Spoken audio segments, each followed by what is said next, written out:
the skyline. Los Jaliscos. Yeah, this is her study. It's a perfect setup for him to study. What's in your lap? What is that?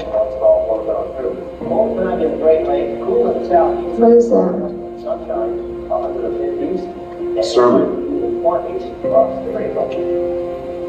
That's unbelievable.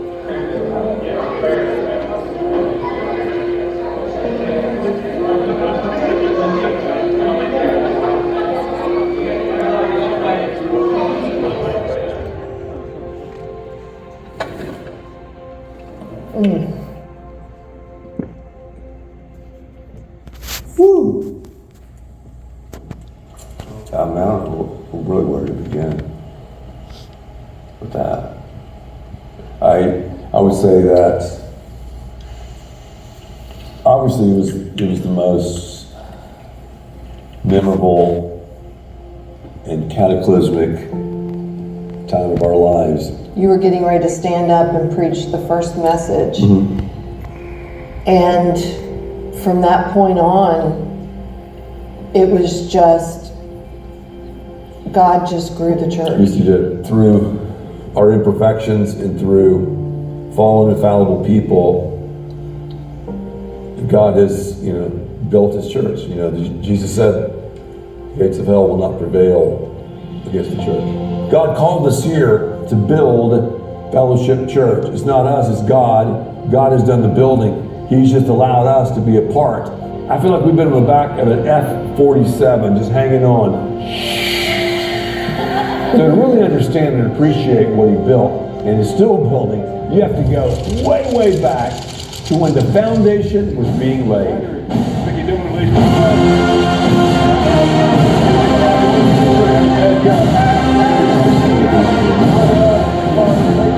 It all started at Florida State University. I went there to play basketball.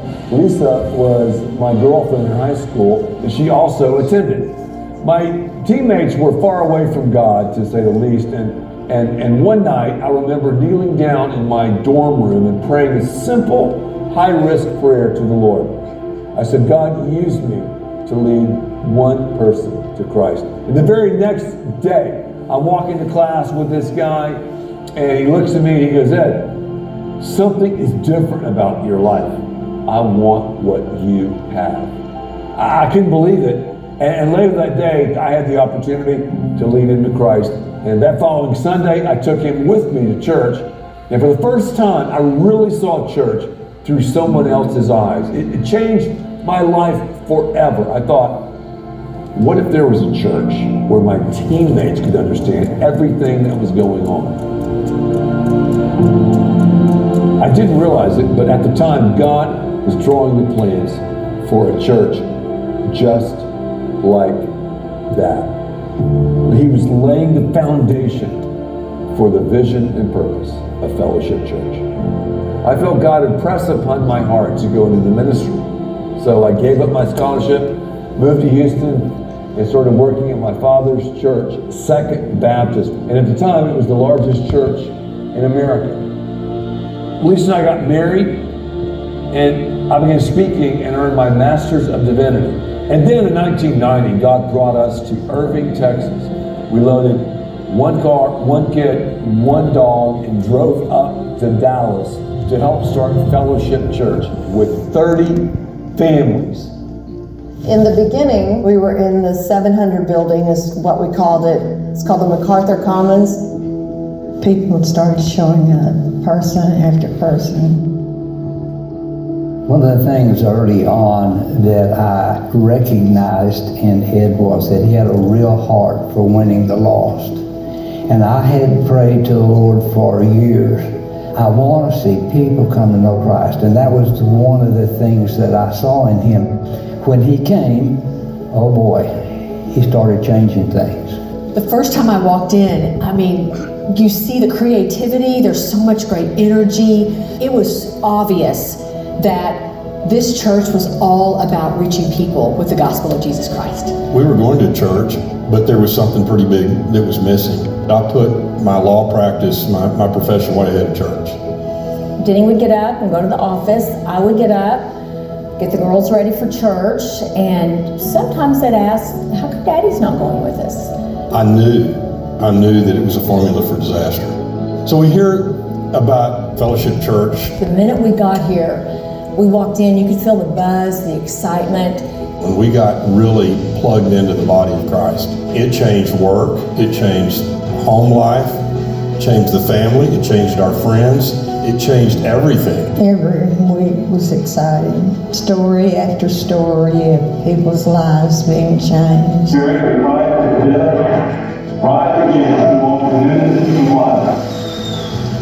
The children poured in, growing and growing and growing.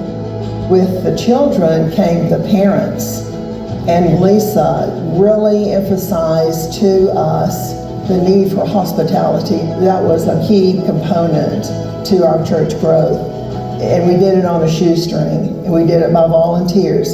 It's always been about volunteers. We were asking, what if? I had an idea. What if we did an outdoor concert? How are we going to pull this off? And we sent out, door to door, we went crazy. And according to the city of Irving, there were 15,000 people. We had 500 volunteers, which means that we had people who didn't even go to our church volunteer for this event. People were like, oh, that was fun. Yeah. Maybe we'll try the church out.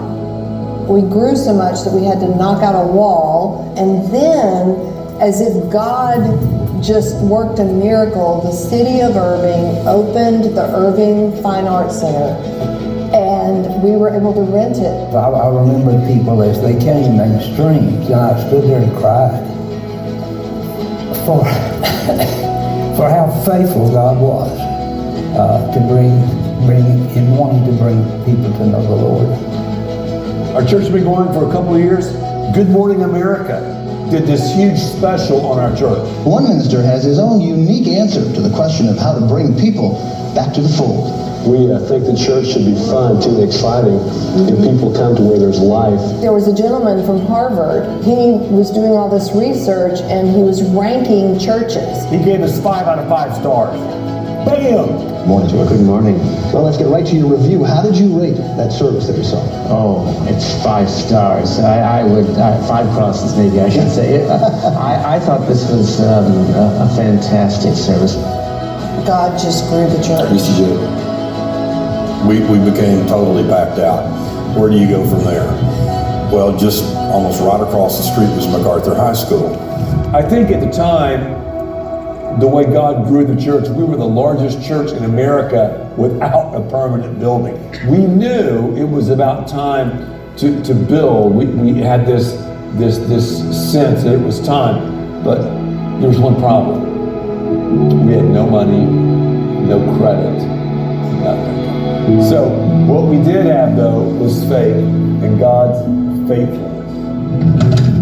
We as a church are at the most critical and exciting stage in the history of our church family, building God's church.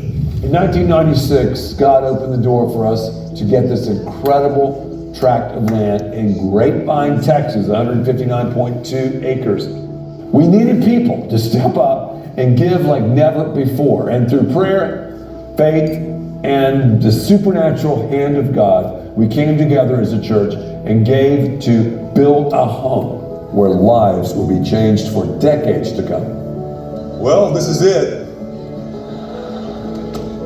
This is our last weekend here in these rented facilities before we move to our new building.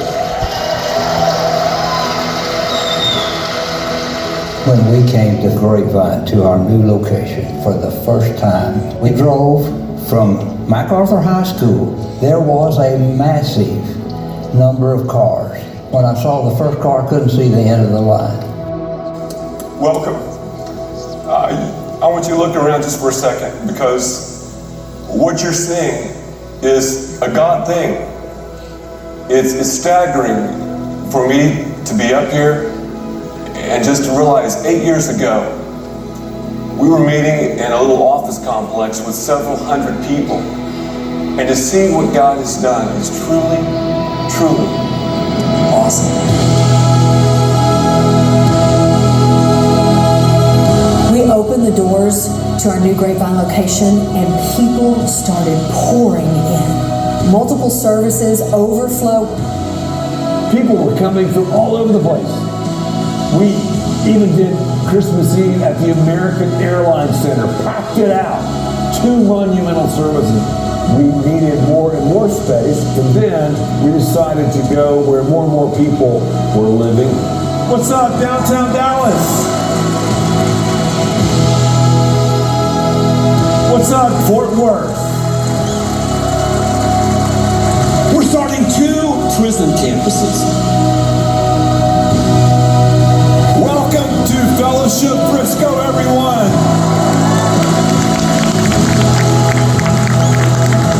The building didn't stop there. We asked ourselves, what if we had a camp and retreat center like no other?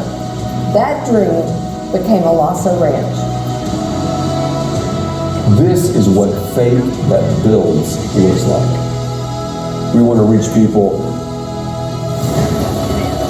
and we're willing to do whatever it takes. Clyde Warren Park.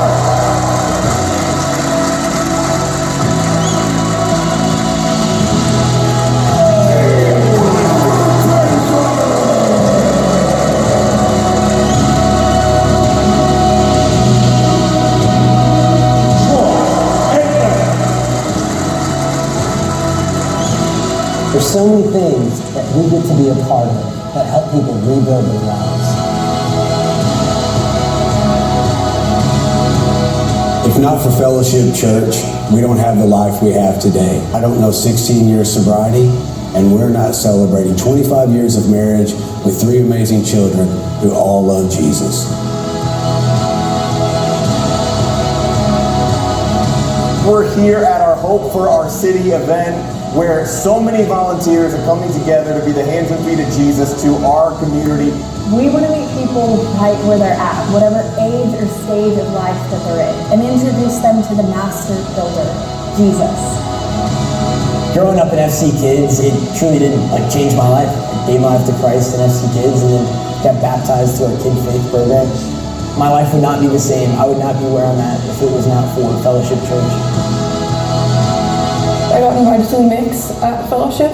Right when I walked in, I just felt so loved. I wanted to know what all these people had. I wanted to know why they felt joy. And it was truly because of their relationship with Jesus, and I wanted that. I was lost before, but now I'm found.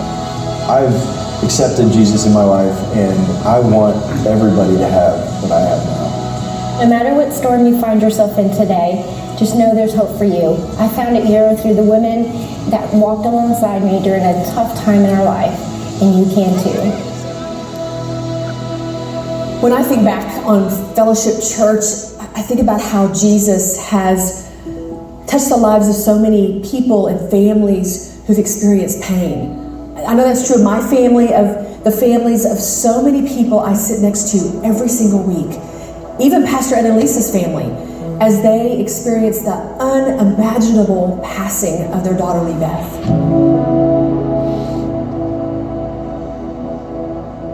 From the bottom of our heart, we cannot thank you enough for being the church, for your prayers, for your support, for your love, and we definitely are devastated. But I know that God is carrying us through moment by moment, and it's because of His grace and love and power. And it's because of the power of the church. More than anything that we have desired and are even committed more so than ever before in our lives is to see people come to a personal relationship with Jesus Christ. Because if it was not for that, we would have no hope. That's right. And we have the greatest hope that anyone could ever have because of Jesus. When Jesus said, I will build my church, He meant we're called to build in the good times and in the pain. But understand this, Jesus is faithful to take our brokenness and use it to build something beautiful. We've seen God move in unprecedented ways these past few years, and there's one thing we're confident in. is that Jesus isn't done building at Fellowship Church. Over this last year, we've seen a move of God at Fellowship Church in the next generation that is anything but common. We've seen more kids and more students than ever before fill our spaces, invite their friends, surrender their lives to Jesus, and become bold in sharing their faith. But what if we could do even more to reach the next generation? What if we could build a space unlike anything we've ever seen to reach more students than we possibly could imagine from all across the Dallas-Fort Worth area? A place where they could come and build relationships and build identity and purpose and get anchored to truth and hope. My prayer for you is that you will not miss this opportunity, that you will be a part of the build. 35 years has been awesome. But the next 35 are going to be even greater. And we want you to understand God is constructing His church. It's the only thing Jesus built. And we can be a part of it. Now is the time to build.